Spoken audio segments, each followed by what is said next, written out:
بسم اللہ الرحمن الرحیم۔ میں ایک پاکستانی مجاہد کمانڈو جو بھارتی خفیہ ایجنسی را کی صفوں میں گھس کر پاکستان کے خلاف بھارتی را کے ناپاک عزائم کو کیسے ناکام بناتا رہا۔ میری یہ سچی داستان سننے کے لیے غازی چینل کے ساتھ جڑے رہیں اور میرے اس چینل کو سبسکرائب کرنا نہ بھولیں اور ساتھ لگے بیل آئیکن کو بھی دبا دیں تاکہ میری ہر نئی آنے والی ویڈیوز آپ تک بلا تاخیر پہنچتی رہیں۔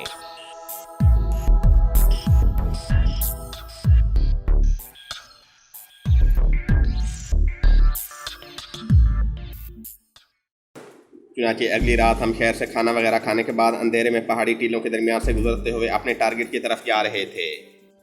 ہم نے سیاہ پتلونیں اور سیاہ جرسیاں پہن رکھی تھیں، سروں پر سیاہ رنگ کی اونی کمانڈو ٹوپیاں تھیں۔ اندھیرے میں سایوں کی طرح چلے جا رہے تھے۔ کمانڈو شیر باز انتہائی تربیت یافتہ فل کمانڈو تھا۔ وہ آگے آگے تھا۔ راستہ ہمیں معلوم تھا۔ بھارتی توپوں والی قلعہ بندیوں کا ٹیلہ ہمیں نظر آنے لگا۔ اس کی ڈھلان پر ایک طرف روشنی جلملا رہی تھی۔ یہی اس ٹیلے کی سب سے بڑی نشانی تھی۔ ہم اوپر سے چکر کاٹ کر ٹیلے کی تالاب والی جانب نکل آئے۔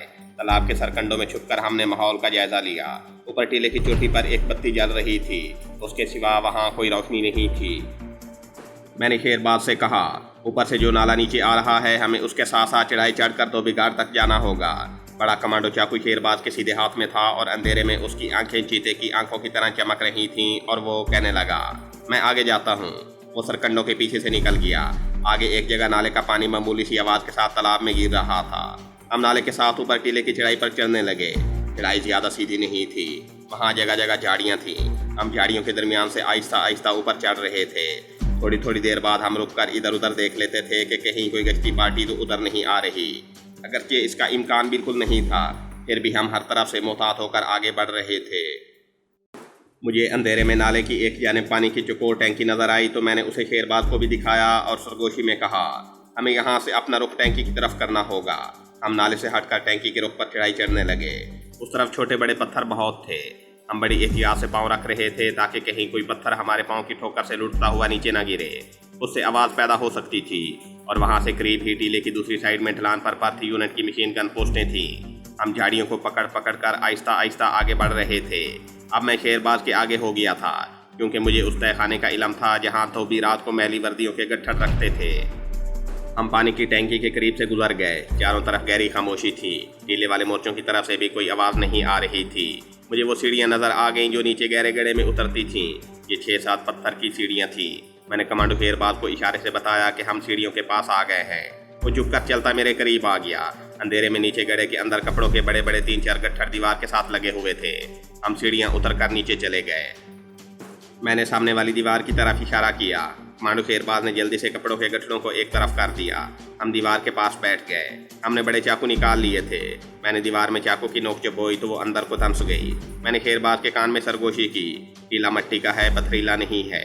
میں نے اللہ کا نام لے کر زمین کے بالکل برابر دیوار کھودنی شروع کر دی۔ ٹیلہ واقعی مٹی کا تھا، کہیں چھوٹے چھوٹے پتھر نکل آتے تھے۔ میں دل میں صرف یہی دعا مانگ رہا تھا کہ خدا کرے میرا اندازہ صحیح ہو اور توپوں کی قلعہ بندی کے نیچے جو اسلحے کا تہہ خانہ ہے یہ وہی دیوار ہو۔ 5 منٹ تک میں دیوار کھرچتا رہا۔ اس کے بعد کمانڈو شیر باز شروع ہو گیا۔ ہم نے دیوار پر 10-12 انچ کا قطر کا نشان بنا دیا تھا اور اسی حساب سے دیوار میں شگاف ڈالتے جا رہے تھے۔ مٹی اور چھوٹے چھوٹے پتھروں کو جو دیوار میں سے نکلتے تھے ہم انہیں گڑھے کی دیوار کے ساتھ ساتھ اس طرح بچھا کر اوپر سے دبائے جاتے تھے کہ دیکھنے سے بالکل معلوم نہ ہوتا تھا کہ یہاں کوئی کھدائی ہوئی ہے، کیونکہ میرا خیال تھا کہ ہمیں کھدائی میں کم از کم 2 راتیں ضرور لگیں گی۔ میں نے رک کر دیوار کے ساتھ کان لگائے اور چاقو کے دستے سے ٹیلے کی دیوار پر ٹھک ٹھک کی۔ شیر باز نے بھی دیوار سے کان لگا دیا تھا۔ ہمارے چہرے خوشی سے کھل گئے۔ دیوار کے اندر کھوکھلے پن کی آواز آئی۔ اس کا مطلب تھا کہ یہ اسلحہ کے تہہ خانہ کی دیوار ہی تھی اور ہم توپوں کے نیچے ٹھیک ٹارگٹ کی طرف جا رہے تھے۔ ہم زیادہ تیزی سے کام کرنے لگ گئے۔ مٹی کا ٹیلہ ہونے کی وجہ سے ہمارا کام بڑی تیزی سے ہو رہا تھا۔ آدھے گھنٹے میں ہی ہم نے چاقو دیوار کے شگاف کے اندر کر کے چلایا تو مٹی اور چھوٹے پتھر ہماری طرف گرنے کی بجائے دیوار کی دوسری جانب گرنے لگے۔ میں نے شیر باز سے سرگوشی میں کہا، خدا ہمارے ساتھ ہے۔ ہم نے جلدی شگاف کو تھوڑا اور چوڑا کیا اور سر ڈال کر میں نے دوسری جانب دیکھا۔ دوسری طرف گھپ اندھیرا تھا، کچھ نظر نہیں آ رہا تھا۔ میں نے کمانڈو شیر باز سے کہا، میں اندر جاتا ہوں۔ یہ کہہ کر میں رینگ کر دیوار کے شگاف میں سے گزر گیا۔ دوسری طرف جا کر میں فرش پر دونوں ہاتھ جمع کر لیٹ کر آگے کو کھسک گیا۔ میرے ہاتھ آگے کسی سخت چیز سے ٹکرائے۔ میں نے لیٹے لیٹے ٹٹول کر دیکھا، یہ لکڑی کا کھوکھا تھا۔ میں بیٹھ گیا اور اندھیرے میں آنکھیں پھاڑ پھاڑ کر دیکھنے کی کوشش کرنے لگا۔ وہاں اس قدر اندھیرا تھا کہ کچھ نظر نہیں آ رہا تھا۔ میں دیوار کے ساتھ لگ کر ایک طرف کو آہستہ آہستہ کھسکتا چلا گیا۔ میرے گھٹنے کسی لوہے جیسی سخت چیز سے ٹکرائے۔ میں نے ہاتھوں سے ٹٹولا۔ میرے خدایا، یہ بڑی توپوں کے گولے تھے جو دیوار کے ساتھ کھڑے کر دیے گئے تھے۔ میں ان گولوں پر ہاتھ رکھ کر ذرا آگے گیا تو میرے گھٹنے کسی اور سخت چیز سے ٹکرائے۔ میں رک گیا، ایک لمحے کے لیے کچھ سوچا، پھر وہیں سے دیوار کو پکڑ پکڑ کر دیوار کے شگاف کے پاس آ کر بیٹھ گیا اور شگاف میں سر ڈال کر شیرباز کو دھیمی آواز میں کہا، مجھے موم بتی جلا کر دو۔ اس مقصد کے لیے ہم 2 موم بتیاں اور لائٹر ساتھ لائے تھے۔ کمانڈو شیرباز نے موم بتی روشن کر کے شگاف میں سے مجھے پکڑا دی اور ساتھ ہی کہا، احتیاط رکھنا، یہاں پٹرول اور گولہ بارود ہے۔ میں نے موم بتی ہاتھ میں پکڑ کر ساتھ لے جانے کی بجائے وہیں شگاف کے پاس زمین پر لگا دی۔ موم بتی کی روشنی میں تہہ خانے کی ایک ایک چیز صاف نظر آنے لگی۔ میں حیرت زدہ آنکھوں سے دیکھتا رہ گیا۔ یہ تہہ خانہ کوئی 15 فٹ چوڑا اور اتنا ہی لمبا ہوگا۔ سارے کا سارا تہہ خانہ بڑی توپوں کے بڑے بڑے گولوں سے، اسٹنگر میزائلوں اور پٹرول کے چھوٹے اور بڑے کین سے بھرا ہوا تھا۔ درمیان میں صرف چلنے پھرنے کے لیے تھوڑی سی جگہ تھی۔ سامنے کی جانب تہہ خانے کا دروازہ تھا جو بند تھا۔ اس دروازے کی سیڑھیاں اوپر توپوں کی پختہ قلعہ بندیوں کو جاتی تھیں۔ یہ سیڑھیاں میں دن کے وقت قلعہ بندیوں کا معائنہ کرتے وقت 2-3 بار دیکھ چکا تھا۔ میں لکڑی کے کریٹوں اور بڑی توپوں کے گولوں کے درمیان سے دبے پاؤں چلتا تہہ خانے کے دروازے تک گیا۔ دروازہ لوہے کا تھا۔ میں نے کان لگا کر دوسری طرف سننے کی کوشش کی۔ دوسری طرف بھی خاموشی تھی، کوئی آواز سنائی نہیں دیتی تھی۔ اس وقت رات کے 1:30 یا 2 بجے ہوں گے۔ میں وقت ضائع نہیں کر سکتا تھا۔ یہ موقع بھی حد غنیمت تھا۔ میں جلدی سے شگاف کے منہ کے پاس جلتی موم بتی کے پاس زمین پر بیٹھ گیا۔ میں نے جیکٹ کی جیب میں سے پلاسٹک کا لفافہ نکال کر کھولا۔ اس لفافے میں انتہائی طاقتور 6 مائکرو چپس بم تھے۔ میں نے ایک ایک مائکرو چپس کو موم بتی کی روشنی میں اچھی طرح سے چیک کیا۔ اس کے بعد 3 چپس توپوں کے 3 گولوں اور 2 چپس بم پٹرول کے ڈبوں کے درمیان میں ایک میزائل کے نچلے حصے کے ساتھ چپکا دیے۔ ان کا ٹائم میں نے پہلے سے سیٹ کر رکھا تھا جو 24 گھنٹے کا تھا۔ اس حساب سے ان بموں کو اگلی رات اسی وقت یعنی 2 بجے کے قریب پھٹنا تھا۔ مجھے شگاف میں سے کمانڈو شیرباز کی آواز آئی، کیا بات ہے؟ میں نے کہا، سب ٹھیک ہے، آ رہا ہوں۔ مجھے یقین نہیں تھا کہ یہ کام ایک ہی رات میں ختم ہو جائے گا۔ میں نے 6 کے 6 مائکرو چپس کے ٹائم ڈیوائس انگلی کی ہلکی سی ٹھوکر سے توڑ ڈالے تھے اور تیزابی مادے کا سفر شروع ہو گیا تھا۔ اس کام سے فارغ ہو کر میں نے اس مٹی کو جو شگاف میں اندر کی طرف گری ہوئی تھی ادھر ادھر فرش پر بکھیر دیا۔ رینگ کر شگاف سے باہر آیا۔ شیرباز نے کہا، شگاف کو بند کس طرح کریں؟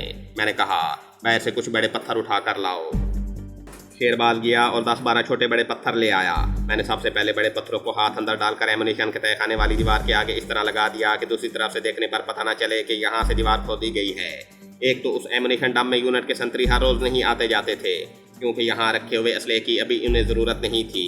دوسرے وہاں ظاہر ہے ایک آدھ بال بھی روشن ہوتا ہوگا، اور دیوار والا شگاف فرش کے بالکل ساتھ ملا ہوا تھا۔